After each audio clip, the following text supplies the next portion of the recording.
మీ దాంట్లో కూడా మట్టి వినాయక విగ్రహాలు వాడాలి. ఎందుకంటే మనం ఒక చోట మొదలు పెడితే ప్రతి చోట కూడా వస్తుంది. దయచేసి పోటీలు వద్దు మనకు. మట్టి వినాయకుడు అయినా దేవుడు ఎంత ఎత్తున్నా ఏమున్నా కానీ కూడా దానివల్ల ఆరోగ్యాలు పర్యావరణం కలుషితం అవుతుంది. కాబట్టి మీరందరూ సహకరించండి. ఈ మట్టి వినాయక విగ్రహాలు కూడా ఈ సంవత్సరం మనం మొదలు పెడదాము. ఒక్కటి అలవాటు చేసుకుంటే అన్ని అవే అలవాట్లు మారుతాయి మనలో కూడా. కాబట్టి దానికి కూడా సహకరించాలని చెప్పి తెలియజేస్తూ ఇక్కడ వచ్చినటువంటి ప్రతి ఒక్కరికి మరొక్కసారి హృదయపూర్వక ధన్యవాదాలు తెలియజేస్తూ ఆలయ శంకుస్థాపన కారణంగా ఇక్కడికి వచ్చినటువంటి ఆలయ పునర్నిర్మాణం జరుగుతున్నది. ఇక్కడికి గ్రామం తరపు నుంచి వచ్చినటువంటి భక్తులకు, ప్రజలకు, వేదిక మీద ఉన్నటువంటి అధికారులకు, ప్రతి ఒక్కరి విలేకరులకు, ప్రతి ఒక్కరికి కూడా నా హృదయపూర్వక నమస్కారాలు తెలియజేసుకుంటా ఉన్నాను. ముఖ్యంగా చాలా మంది కొన్ని విషయాలు తెలియాలి.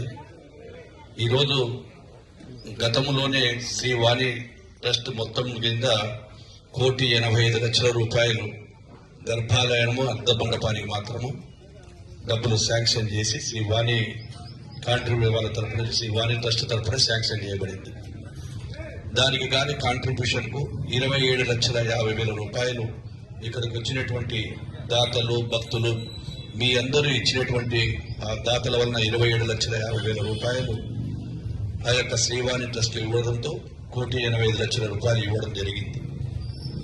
ఆ 1,80,00,000 కూడా సకాలంలో వాడనందువలన అది మళ్ళీ పెండింగ్ లో పడిపోయిన తర్వాత మళ్ళీ ప్రభుత్వం దగ్గరికి వెళ్లి ఆ దేవాలయంలో వారికి ఈవోతో అక్కడ కూడా ఉన్నటువంటి వారితో తర్వాత శ్రీవాణి ట్రస్ట్ వారితో మాట్లాడి క్యాన్సిల్ చేయడానికి కారణం లేదు, అక్కడికి చేయలేకపోయారు.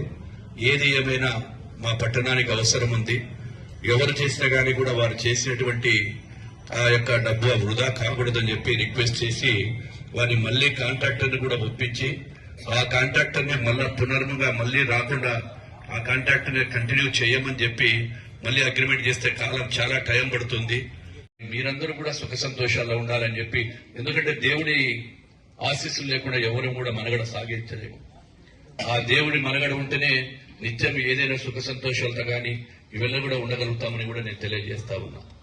ఏదేమైనప్పటికీ ఈరోజు ఒక మహోత్తర కార్యక్రమాన్ని మీ అందరి సమక్షంలో మీ చేతుల మీదుగా అందరి చేతుల మీదుగా కూడా ఈరోజు గొప్పగా చేసుకుంటే ఇది నా పునర్జన్మ.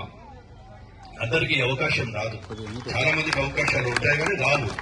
ఆ అవకాశం నాకు భగవంతుడు మా కుటుంబానికి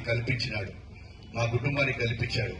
నేను ఈరోజు ఈ యొక్క హోదాలో ఉన్నాను అంటే మీ అందరి బనగానపల్లి నియోజకవర్గ ప్రజల ఆశీస్సులు, మామూలైన పని కాదు.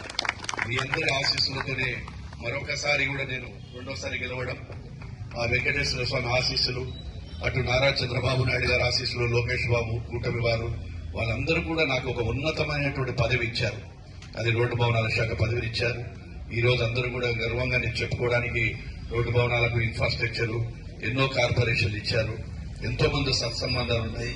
ఈరోజు ప్రతి ఒక్కరికి కూడా నా చేతినేంత వరకు ఉపయోగపడి అదేవిధంగా బనగానపల్లె పట్టణాన్ని కూడా తీర్చిదిద్దాలి. గతంలో ఎప్పుడో బ్రిటిష్ వాళ్ళు కట్టినటువంటి కాల్వలు, తర్వాత నవాబులు, తర్వాత ఉండేటువంటి కాల్వలు కూడా ఎక్కడ చూసినా మనకు నిరంతరము ఈ యొక్క మురికిలో ఇబ్బందులున్నాయి. ఎటువంటి పరిస్థితుల్లో ఇది పోవాలి అంటే ప్లాస్టిక్ నిర్మాణం కోసం మీరందరూ కూడా సహకరించారు. తను కూడా ఇందులో కూడా మీ అందరితో సహాయ సహకారంతో 80% వరకు అయ్యిందని అనుకుంటున్నాను. ఇంకా చేయాల్సినటువంటిది ఉంది. ఈ బనగానపల్లె పట్టణానికి కూడా ముఖ్యంగా మళ్లీ ఆరోగ్యంగా ఉండాలి, ప్రజలందరూ సంతోషంగా ఉండాలి ఈ యొక్క అనేటువంటి ఉద్దేశంతోనే టోటల్ గ్రామం అంతా కూడా అండర్ గ్రౌండ్ చేయాలని చెప్పి ఒక సంకల్పం మొదలుపెట్టారు.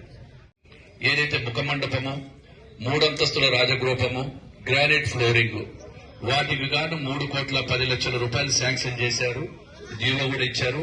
ఈ రోజే టెండర్ కూడా రేపు ఉదయమే టెండర్ పిలుస్తా ఉన్నారు. అది వారంలో అయిపోతుంది. దానికి గాను మ్యాచింగ్ గ్రాంట్ కింద నేను 31,00,000 రూపాయలు ఇవ్వడం జరిగింది. నా సొంత డబ్బులతో 31,00,000 రూపాయలు ఇవ్వడం జరిగింది. అదేవిధంగా ఇంత అందంగా గోపురం కట్టిన తర్వాత ఇంకా ఏం చేయాలి మనకన్నప్పుడు ప్రాకారం కూడా ముఖ్యంగా మన ఇళ్లకు కాంపౌండ్ వాళ్ళు ముందర వాకిలి గుడి ఎట్లుంటుందో దానికోసం కూడా అడిగాను నేను. ఆయన కూడా అడ్మినిస్ట్రేషన్ శాంక్షన్ ఇస్తూ సెకండ్ మళ్ళీ మీకు ఈ యొక్క ఫైనాన్షియల్ ఇయర్ అయిపోతే ఏప్రిల్ మే తర్వాత మళ్ళీ శాంక్షన్ ఇస్తాం. దానికి కూడా 3,15,00,000 రూపాయలు ప్రాకారానికి అంటే కాంపౌండ్ వాళ్ళకు దాని కింద కూడా మ్యాచింగ్ గ్రాంట్ కింద 31 లక్షల రూపాయలు నేను వారికి జమ చేస్తానని చెప్పి చెప్పడం జరిగింది. అంటే మ్యాచింగ్ గ్రాంట్ కింద 31 లక్షలు, మళ్ళీ ఒక 31 62 లక్షల రూపాయలు నా సొంత నిధులు ఇచ్చించి ఈ యొక్క దానికి ఇస్తూ, అదేవిధంగా ఇక్కడికి వచ్చినప్పుడు స్థలం తక్కువగా ఉందని చాలా మంది భక్తులు, గ్రామంలో ఉన్న పెద్దలు కూడా ఆ 2 ఇళ్లు లేకపోతే ఏదైనా కానీ మంచి జరుగుతుంది, మనకు కూడా కొంత స్థలం కూడా కనపడితే మంచి కనపడుతుంది విధంగా అని చెప్పినప్పుడు వారిని అడగడం, వారు 50 లక్షల రూపాయలు చెప్పడం, అది కూడా వెంటనే మా శ్రీమతి మీద కూడా తను 50 లక్షల రూపాయలు తన దగ్గర ఉన్నటువంటి సేవింగ్స్ లో ఏదైతే తన దగ్గర తీసుకెట్టుకుందో అది తన దగ్గర ఉన్నటువంటి డబ్బులతో 50 లక్షలు ఇచ్చి ఆ స్థలాన్ని కొని స్వామివారికి అంకితం చేయడం జరిగింది.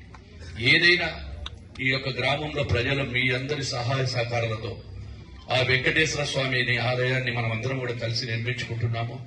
దీంట్లో అందరూ కూడా గతంలో చేసేది కానీ దీనికి కానీ రాజకీయాలకు అతీతంగా, ఎందుకంటే కార్యక్రమం నిర్విరామంగా జరగాలి, వైభవంగా జరగాలి. మనందరికీ కూడా గ్రామానికి, మండలానికి, మన రాష్ట్రానికి అందరికీ ఎల్లవేళలా కూడా ఆ శ్రీ వెంకటేశ్వర మనకి ఏదైతే జురేర్లు ఉందో ఆ జురేర్లంతా కూడా వాటర్ అంతా కూడా కలుషితమైపోయి కాంటాక్ట్ అయిపోయి ఇప్పుడు మన బోర్లలో కూడా కొన్ని చోట్ల నీళ్లలో కూడా అది రావడం జరుగుతూ ఉంది.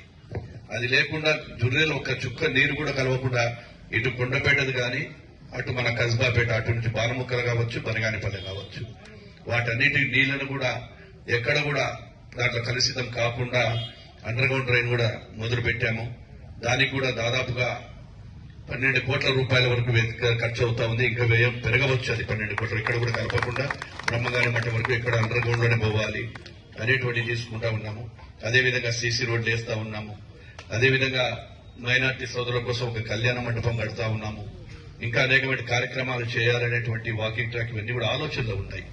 ఇవన్నీ కావాలంటే నిధులు, అందులో ప్రభుత్వం దగ్గర కూడా ఆర్థికంగా ఎన్నో సమస్యలు వచ్చినాయి, ఆర్థిక ఇబ్బందులు ఉన్నాయి.